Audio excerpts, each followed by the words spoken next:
Good evening and welcome to the Monday, February 13, Muscatine School District Board of Education meeting. Madam Secretary, can you please take roll and help us determine the quorum, please? Directors Conard. Here. Cooney. Here. DeBeat. Here. LaRue. Here. Morgan. Here. Phillips. Here. And Shore. Here. The quorum is present. Thank you. The next item on our agenda is the Pledge of the Allegiance. Tonight, Ms. Rose, 8th grade orchestra class, will lead us in the pledge. Please stand.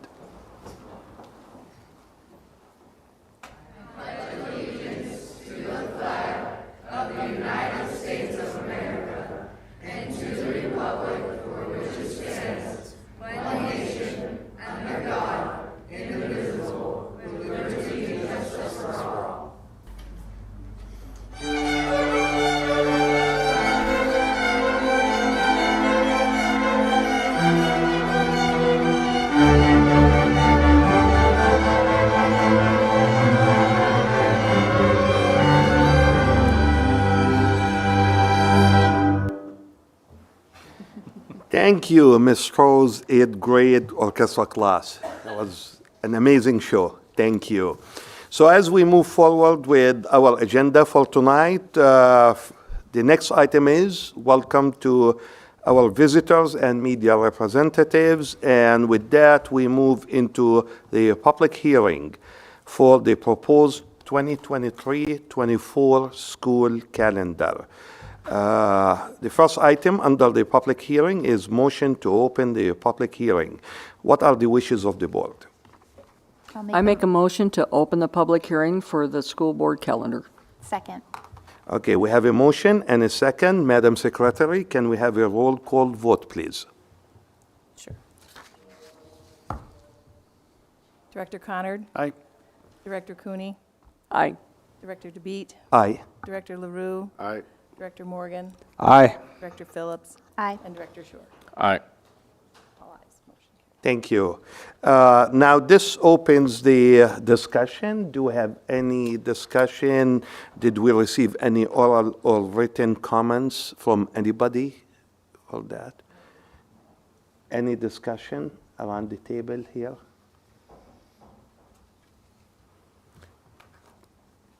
Okay, if there is no... John, can we thank everyone that did the survey too? There was a survey that went out. Jamie sent those results too for us to review, and there were a lot of responses, I would say. So just thank you to everyone that took the time for that. Yeah, thank you. Thank you. That's a very good point, Lindsay. So yes, I mean, as we looked at the feedback that Jamie shared with all of us, I mean, that's a lot of people who participated in that. So thank you. Any other discussion around the table? Okay, if there's no discussion, so can we have a motion to close the public hearing? What are the wishes of the board, please? I'll make the motion to close. Second. Okay, we have a motion and a second. Madam Secretary, can we have roll call vote, please? Directors Conard. Aye. Cooney. Aye. DeBeat. Aye. LaRue. Aye. Morgan. Aye. Phillips. Aye. Shore. Aye. All ayes. Thank you. Moving forward with our agenda, we move into the next item, which is the student board representative update. And that's with Caleb and Gabe. All yours, please. All right, I'll kick us off. I'd like to go over our athletic successes at MHS in recent weeks. The boys swimming team, which I'm a part of, participated in the state meet this past weekend at the University of Iowa Pool in Iowa City. Dakota Dahlke and Colin Millage were the two who represented the Muskies at that meet. In addition, the wrestling team, Kylie Castillo represented Muscatine at the first ever girls state wrestling meet 2 weekends ago in Coralville, Iowa at the Extreme Arena. Last weekend, Evan Frankie and Cam Evans took second and third respectively in their weight classes and will be heading to state to compete at Wells Fargo Arena in Des Moines this weekend. Palm has been competing this weekend in Disney World at their national competition.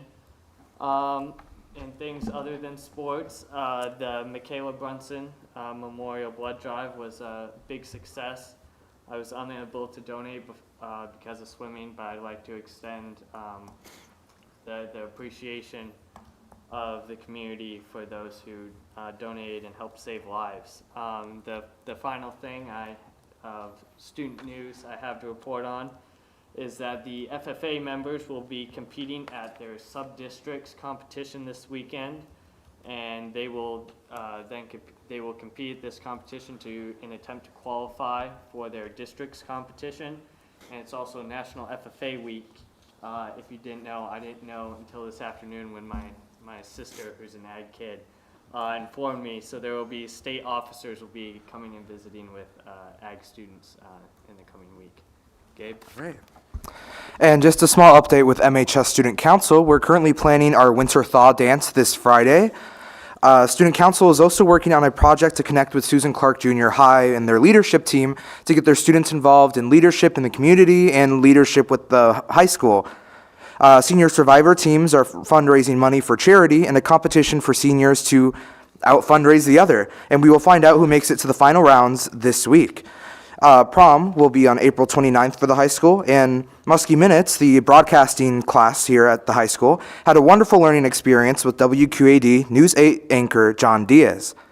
And you guys may have noticed that I've been missing the last couple of meetings, and I have a very good reason. I'm part of the wonderful varsity show choir group, River City Rhythm, here at the high school. Speaking of which, we had a very successful showcase fundraiser where we were able to get some funds for our show choir again. If you want to catch more of our show choir, we'll be performing at Pella this weekend and Davenport West next weekend, the 25th, if you want to come and support us. And congratulations to the jazz band and the jazz choir for their amazing performances. I heard that they both had gotten Division I performances at different competitions. And a few more things. The Key Club Talent Show will be Thursday, March 9th from 8:30 to 10:30 a.m. And the Muskie Choirs will be holding their dessert concert on March 6th. Thank you. Anybody have any question for Caleb or Gabe? Not really a question, it's just more of, I had the opportunity this weekend to go to our MHS Hall of Fame presentation where we had lots of folks that came back that had been in many sports and other academic things, as well as Coach was honored as well.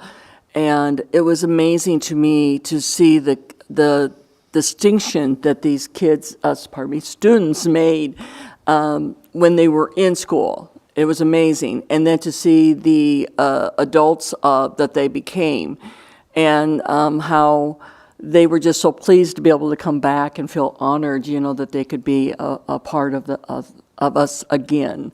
So I just wanted to make sure that you guys, you need to think about someday, you never know, you might be in the Hall of Fame. Thank you. Anybody else? Thank you. Thank you, guys. Great report. We do appreciate your work and service. Thank you. With that, we move into Citizen Speaks, which is our next item on our agenda. If anyone in the audience wants to address the board, please step to the podium, state your name and address. Obviously, you will have 3 minutes to talk. Per Iowa code, we cannot respond or engage in any discussion. Anybody would like to approach the board? Okay. So moving forward to our next item is the board targets and goals report. Item A, students will graduate prepared for post-secondary options. Item B, Muscatine schools will utilize resources effectively and equitably. And under that, we have an item. I will go back to that item.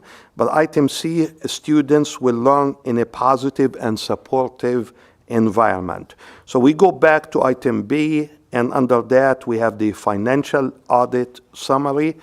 And we have Mia from Bohansek and from LLP with us tonight via Zoom.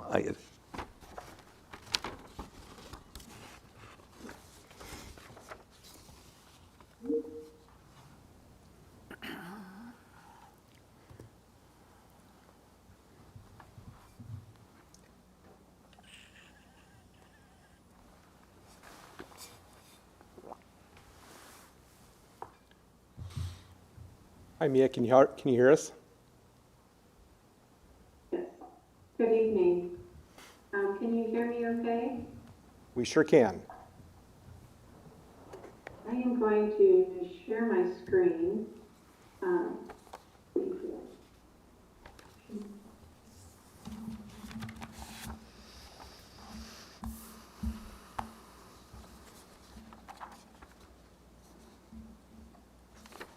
Yes, I can hear you. Can you hear me? Yep. Okay, great. I'm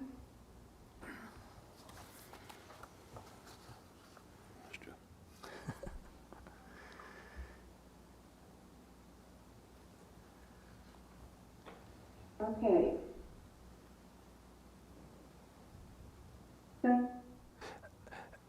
Mia, we cannot really hear you. Perhaps maybe there's some issue with the sound system. You know.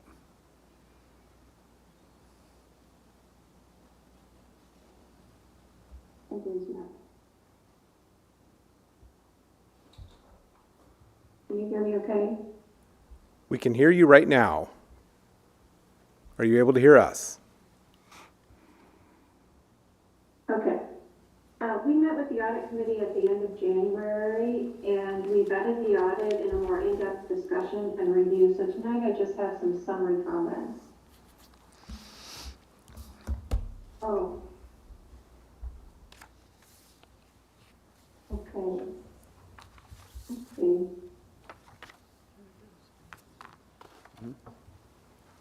Good right now.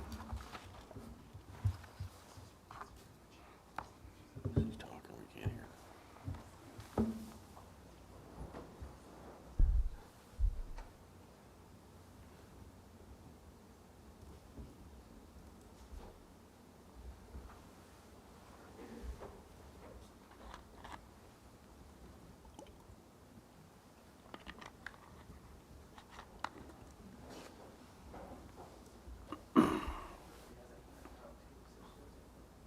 Yeah. Well, for our audience at home, we have some technical difficulties. Hopefully, this issue will be resolved soon. If not, I assume Tom perhaps maybe can say a few words here. I know you are not Mia, but I mean, in case if we cannot connect with Mia. Okay. So why does it say on hold? She did that? I think she did that. Okay.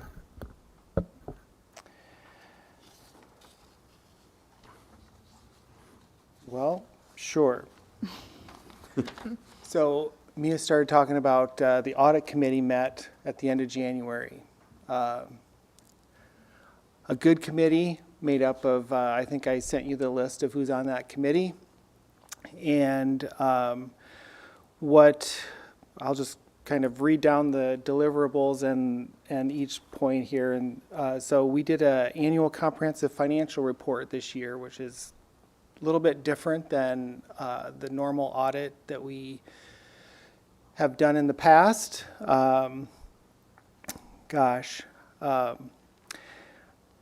It just has a few more components to it that we spent some time working on, and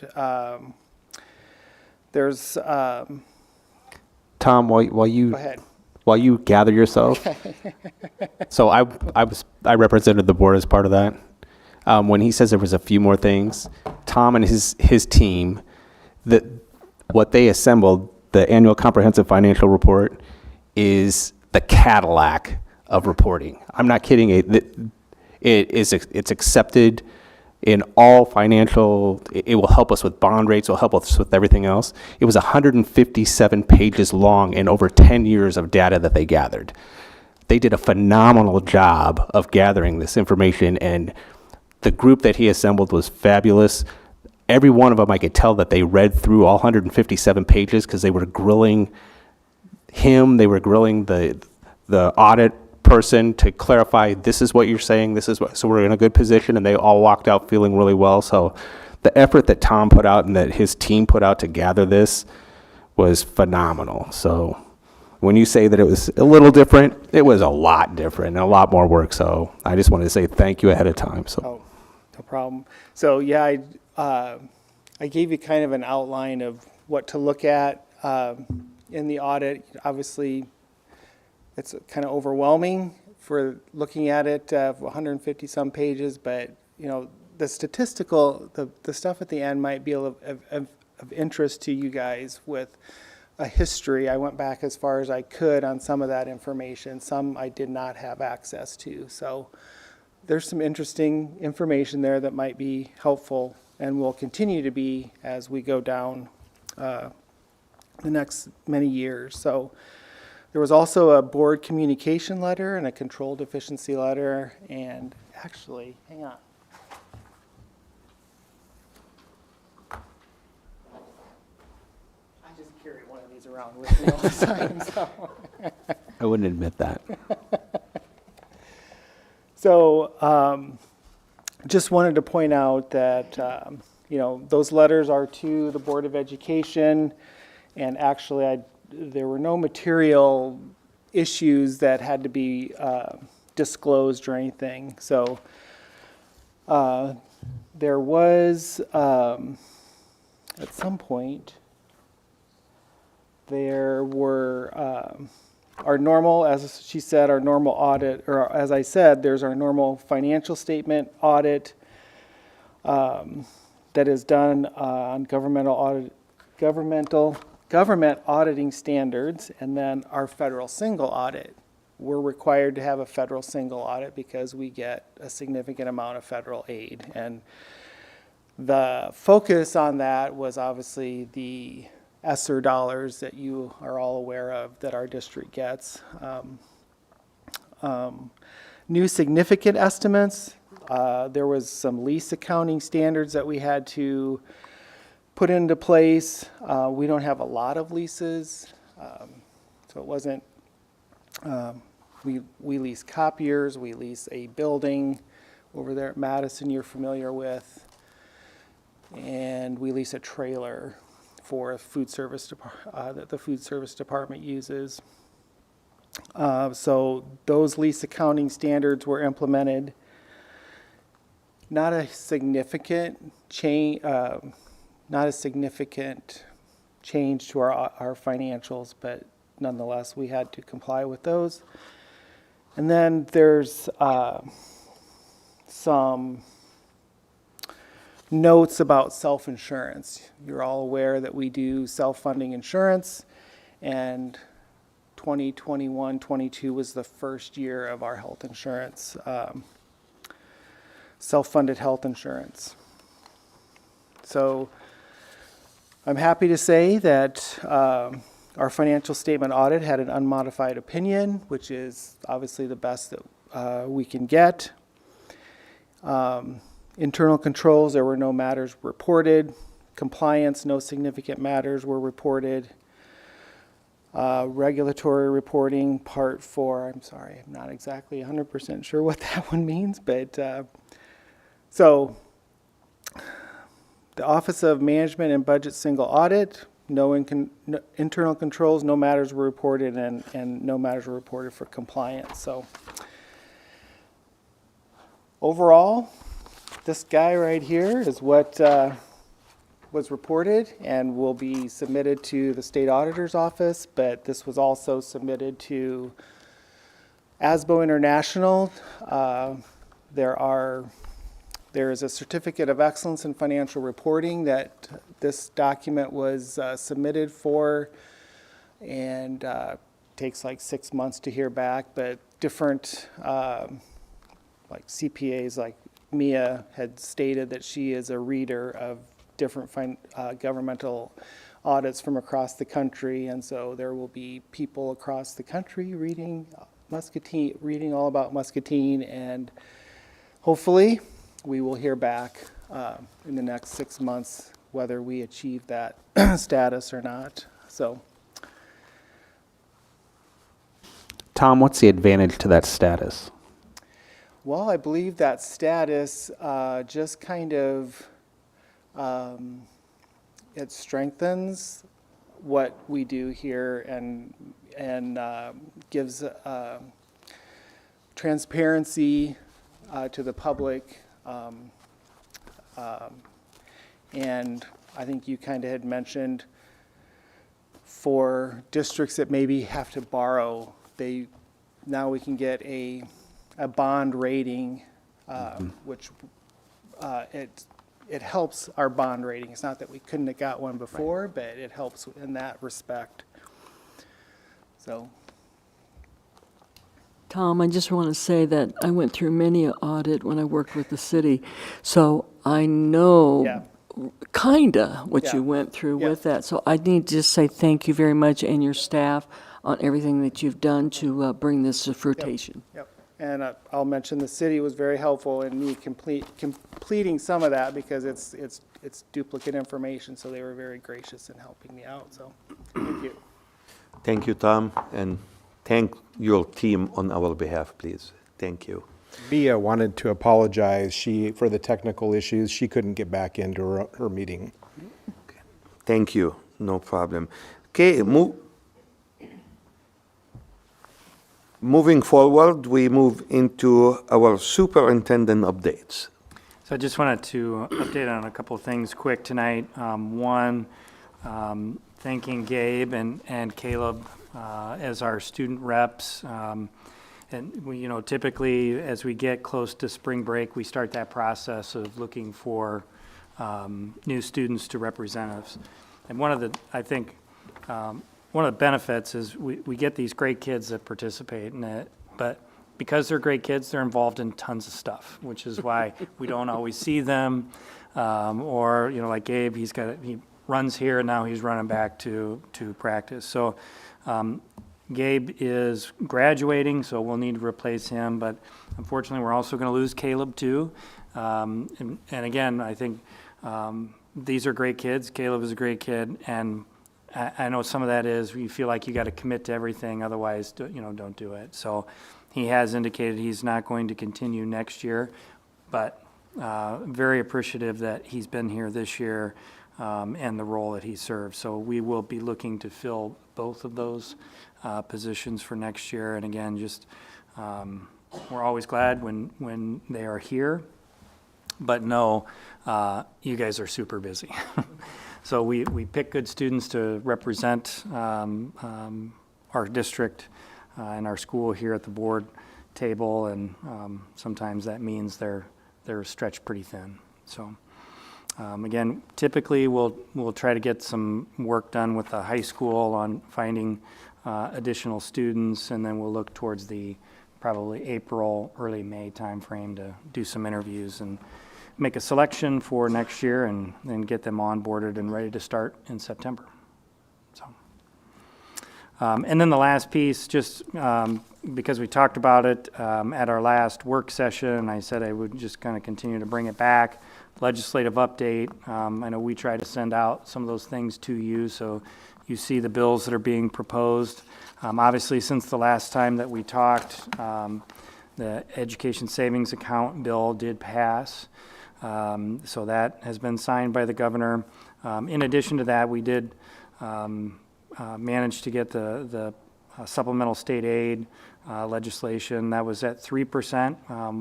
And certainly we're very thankful for that. But again, keep in mind too that 3%, because we were on budget guarantee, we pay back the amount of budget guarantee from the previous year. So that 3% for us is really, I believe, 2%, correct, Tom, for next year. So it's still additional funds, just not as much. If you think back to last year when we talked about this with the SSA that was approved last year, we actually saw a decrease in funds because of, again, how it impacted with that budget guarantee. So good news is for next year, we won't be on budget guarantee. So any additional supplemental state aid, we should realize all of those funds. So again, there's a number of bills that are kind of moving through committees, and at some point we'll make the floor for votes, but just want to put it out if there's any conversation or questions that you have. So we'll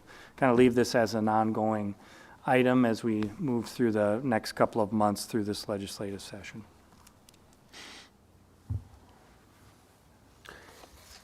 Any question for Clint? And Clint, please let us know as a board what we can do also to help in that process, because at the end, we need to let our representatives that, that as a board, public school board here, obviously we need to support, and we expect them to support public education. So thank you for the updates.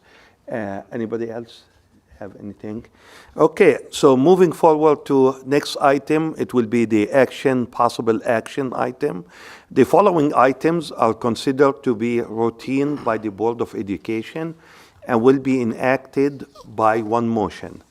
There will be no separate discussion of these items unless a director so requests, in which event the item will be removed from the consent agenda and considered in its normal sequence from the agenda.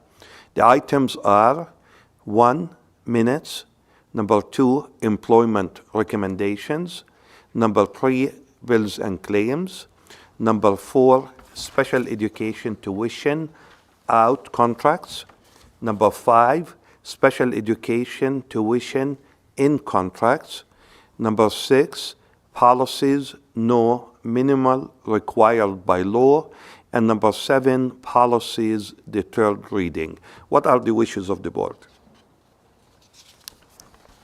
I'll make a motion to approve the consent agenda. Second. Okay, we have a motion and a second. Any discussion? Okay, those of you are in favor of accepting the consent agenda, please signify by saying aye. Aye. Aye. Oppose? Okay, motion carried. So we move into the next item on our agenda will be to accept and place on file the FY22 financial audit. What are the wishes of the board? I'll make the motion to put on file the 2022 audit. I'll second that we accept and place the file on. Okay, we have a motion and a second. Any discussion?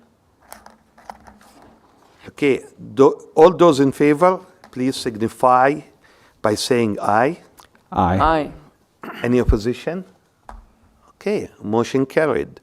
We move to item J, to approve the 2023-2024 calendar.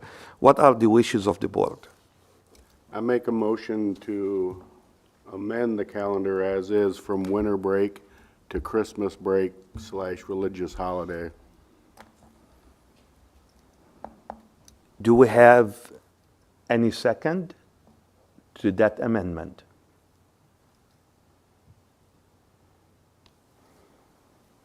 Any second? Okay, since we don't have a second, so we move back to the original item, which is to approve the 2023-2024 calendar. Any motion to accept this item? Motion to approve the 2023-2024 calendar. Okay, we have a motion. Second? Okay, and we have a second. Any discussion? I have a question from a couple of years ago. We did a survey on the conferences, and I know there were some comments in the surveys that recently went out about this that were really just divisive on whether or not they wanted them in February or March. Does anyone remember if that was, what was the thought on those surveys? It was that they wanted them in February, correct? Do you remember? There was a survey, sorry, I should have given time for people to do homework, but it just popped into my head. So there was a survey that went out about conference preferences. Does anyone remember what the preference was for when those were? It was not last school year, but the year before. Like, We did do a survey last year about conferences. in 2021. Do you know what I'm talking about? Darn it. We'd have to go back and look. I'm not sure what. Tony that knows what I'm survey- talking about. It's okay. Sorry. Sorry, I should have given you notice. I just didn't know I needed to ask that question. But they did have it as part of the survey this year. So Right. we have that information, or we still have that information in front of us.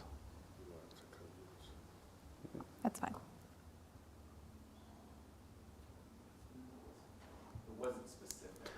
Okay. And Tony, I want to ask you, please, if you come Sorry. forward to the mic. Hi, everybody. It doesn't look like, so the questions, Lindsay, were, let me scroll up. Ideal amount of time, how many times would you like to have it? And then the option, so the question was, if we continue to meet twice per school year, I would prefer to meet with my child's teacher at the following times: fall and winter, fall and spring. And it was overwhelming fall and spring, but it doesn't state So specifically. I knew there was one that they wanted earlier, but it makes sense then it was the fall, not Right. winter. Correct. Okay. Yeah. Perfect. That answers my question then. Thank you. Joel, can we please ask you to move Sorry. forward, please? Thank you. So I would just say that the reason that we moved them to February was to give parents, teachers more time to meet with parents, that oftentimes when we are meeting with them in March, then it's spring break, and then by the time kids come back, it's the end of March. So meeting with parents earlier in February gave a little more time for teachers to be able to share the progress of students and to have that input. So that's why the decision was made in February last time. And I think most of the feedback on this calendar reflects that Yeah. too. A lot of people said that they like the earlier ones. There were some that preferred March, Yeah. but overwhelmingly, I think February Some was people, preferred. yeah, when you read the comments, I would say there was comments for both. Some of the comments were people liked having some extra days tied to spring break. And then I think the other comments were around, like at the secondary level, since if this calendar is approved, we would end second semester before break, so therefore that worked better for them to have conferences early. But if it were a later end to the second semester or first semester, they didn't want them that early. So Thank you. So as long as we're collecting feedback and they've both complemented each other, right? I guess that's the point. That's good. Thank you. Any more discussion? Okay, so we have a motion, we have a second, and we have some discussion. All those in favor of approving the 2023-2024 calendar, please signify by saying aye. Aye. Opposition? Okay, motion carried. Thank you. So moving forward, we move into the discussion and information, and the first item is January financials. Tom, back to you again. Sure. Okay, so tonight we're presenting our January financials. And looking at that agenda timeline, February 27th, 2 weeks from tonight, will be our work session at the Admin Center. We'll kind of focus on FY24 budget, be an informational session.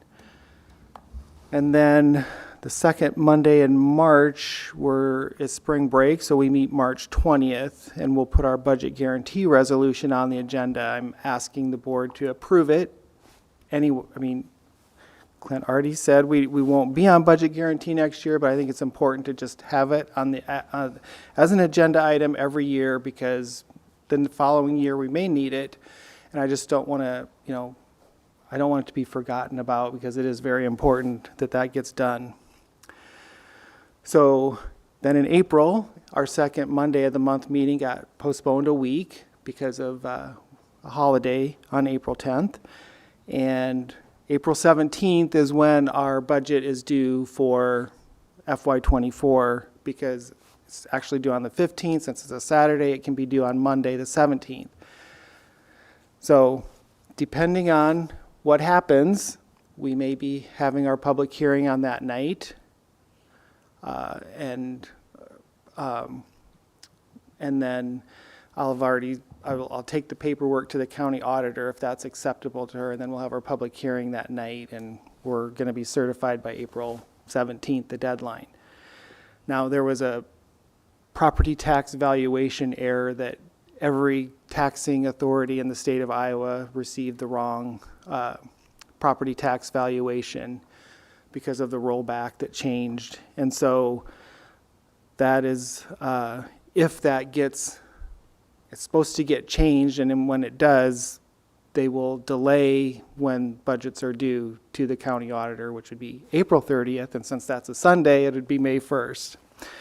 So I think we're good with April 17th if you guys are. And if the law doesn't change, I will make sure we have that in order. Otherwise, we'll go to Plan B. So that's through April anyway. So the July bank reconciliation there is presented to you. And I have no comments on really our deposit balances, nor our revenue and expense summary compared to last year. I will fast forward to the revenues. So beginning, no comment on our local resources, we're good. The state resources, January is that month where we get a state aid reduction because of students in juvenile home. We get that juvenile home deduction. We get it every year. Every school district in Iowa proportionally pays for students that don't have a resident, but they're being served.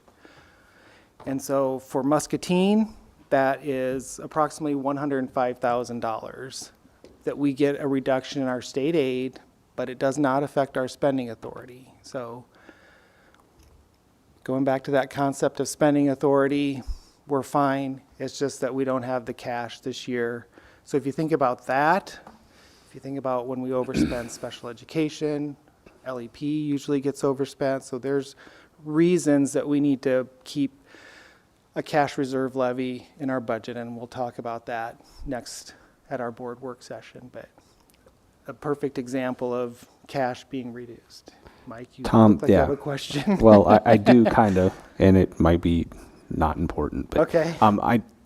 If I remember correctly, there's changes to the school lunch program as well. Does that affect this at all? It doesn't affect what? Speak to any concerns or any changes that can you bring us up to speed with those? It does not affect what I'm reporting on this page for the general fund revenue and expenditures. It does not affect the general fund. It only affects the nutrition fund. So if you go back to the second page where I give you the financial revenue and expense summary, you'll see where our year-to-date revenues are through January compared to January of 2022. So going back, you mean going back to where students either are going to be paying or they're going to be reduced, right? Right, because... And the meal reimbursement rate is less also for students that are on free or reduced. So, yeah, this is, has it just ended, or does it end at the end of this school year where every student gets a free meal? That right? ended at the end of last school year. So that should be reflected, that's reflected then Right. this year as Yep. part of that? Yep. Okay.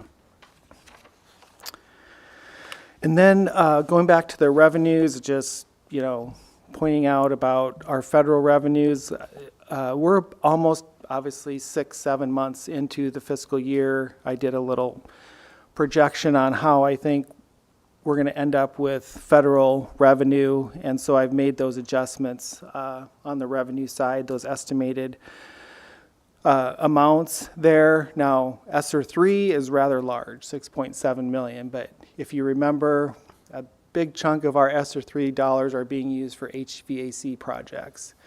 And depending on the timing of when those are done, it could be this fiscal year, it might be next fiscal year. So got to probably estimate as if most of that would get done, but there's about 3.8 million this fiscal year in that 6.7 million, because we have to record that money in the general fund and then we transfer it every month. you might see a resolution to transfer money from general to PEPAL, and that's what that is for, so. Yep, that's my report for January. Any questions? You've heard me talk too much tonight, so. Just wait till 2 weeks. Thank you, Tom. Yep. Thank you. Appreciate it. Okay, moving forward, we move into item B under discussion and information, review administrative regulations. And under that, we have three of them.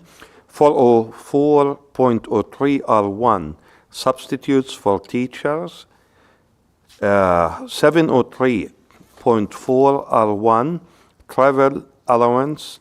601.29E1, request to prohibit a student from checking out specific library materials, exhibit, and that will be a new item. Any question about any of those policies? I'm sorry, regulations. What does the 601 involve? So that would just be a form that would be available. It would be on the website. So if a parent or guardian had a specific book that they didn't want a student to check out, they can fill that out, and that would be shared with the school, and so that that particular student couldn't check that book out. Okay, that makes sense. Thank you. Thanks. Any other question?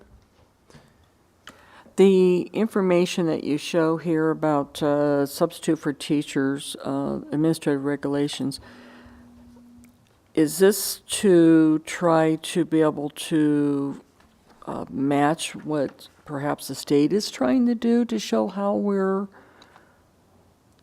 having substitutes? Because there's mostly, because I noticed that highlighting something with nurses, and then the rest was like stricken out there too. Yeah, so really the main change here is that for our retirees, we've bumped that amount up for them. That would be both nurses and teachers. Whenever we have our own that can come in is on those long-term positions, because many times with those long-term positions, after a certain amount of days, they're doing all of the planning, all of the other work that our regular teachers are doing. So whenever we can, that is kind of an incentive for some of our retirees to come back and help us out. Thank you. Okay, moving forward to One question I Oh, I'm have. sorry. Go ahead. Going back on that request to prohibit a student from checking out a specific library material, does the computer system manage that for the librarians? Yeah, so we'll have to look at our Follett system and how that flags in the media center for that. Because to think that they have the time to go through and do that manually would be unattainable. So And again, unless the this, system does that. to me, and this is a sample form that comes out of IASB. Right. To me, it's very similar to, we have parents who don't want their kids in human growth and development, so they fill out a form and Yep. we find an alternative activity for them. But yes, we will have to look at ways that the system will flag that for a particular student. Thank you. When is this available then? Well, once we get the system, we'll get it online. You'll also notice there has been some legislation proposed around this as well. And, again, whether that passes or not, I think having an option for parents to make a choice is the right thing to do. Thank you. So moving forward to item C, first reading on policies 708.2, free or reduced cost meals eligibility. Number 2, 601.29, media center. And number 3, 501.9, insufficient classroom space. And number 4, 600.5, conditions of instruction. And this item, the proposal is to delete this item. Any question about any of those policies? Am I correct that on the media center, the 601.29, that part in yellow is put in about the district provide access to parents because of some questions or concerns that parents have had? That's something or- we already do. Our Follett system is online, available for anyone to look at any of our materials in the library. So it's already there. This policy just reflects that. Right. Thank you. Any other question? I have a question for 501.9, assuming that the 600.5 is just absorbing into that in a sense, right? So in 600.5, there are specifications as to what might overload a classroom, but that's not listed in 501.9. And I think some of those, it's quite the gamut. They're very Yeah. different. So, and again, this is one, we can't find this policy on IASB. We can't find it in other districts where it's spelled out exactly what those thresholds are. We set those pieces up, you know, again, as we assign classroom teachers. So, again, I think the policy set by the board creates that sufficient space, and then the administrative procedure is at what point do we do that, knowing that, you know, we need to look at the size of the classroom, the number of students, the number of needs in that classroom. Then there are certain parameters that we follow. When they hit a certain size, we would add a classroom para to help support that, right? And then there's been times where we haven't been able to hire a teacher and we have to run at that larger size, so, or if there's not space available, so. Well, and then specifically what I was talking about too is that the overload might consist of such things, this says oversized, but then of course too many class interruptions, insufficient teaching aids, excessive community demands, and the like. So those are laid out a little bit in 600.5. So are there regulations that accompany the We would have to. 501.9, or we'll make We'd have those? to. Well, we won't make those, Right. but they will be. Administrative regulations around that, yep. And do we have it in there that there would, in that policy for 501.9, that there would be? I don't see that there would be any regulations to accompany this policy. Not yet. Okay, maybe add that.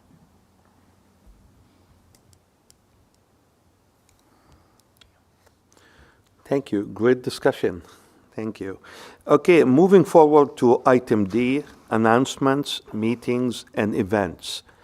February 13 through 16, school conferences. February 14, Riverbend Mobile Food Pantry from 4 to 5:30 at the MCSD Admin Center. February 16th, 2-hour early dismissal. February 17th, no school, conference comp day. February 20th, no school, President's Day. February 27th, school board work session at 6 p.m. at the MCSD Administrative Center. March 20th, school board community conversation at 6 p.m. at the lower level City Hall. And March 20th, regular board meeting at 7 p.m. City Hall. If somebody is wondering why March 20th, obviously it's usually we meet the second Monday, but in March, due to the spring break, we'll be meeting the third Monday of that month. So with that, anybody else have any announcement to share? John, I have a couple of things. I just wanted to give a shout out to Nikki Sand and the dance team. They are going to be performing at the state basketball tournament during a halftime. They're going to do a routine. There might be 4 teams. I don't know exactly how many, but it's a really special thing. I don't know that it's happened in Muscatine before. It might have happened one other time, but I just think that I want to recognize them for the hard work that they've done and put into it and congratulate them. The other is just a little bit of a plug. There's a group that was started by Pat and Sarah Walsh to try to make sure that every kid in Muscatine had a bed. So they're starting a group. They've asked me if I could help them to try to find a location to actually assemble the beds. So if anybody knows of a place where they could maybe keep some equipment and be able to assemble beds, please let me know or let Pat or Sarah know. So, thank you. Thank you, Mike. Anybody else have any other announcement? Well, if not, can we have a motion to adjourn, please? Make a motion to adjourn. Second. Okay, we have a motion and second. All those in favor of ending the meeting at this point, please signify by saying aye. Aye. Oppose? Okay, good night, everybody.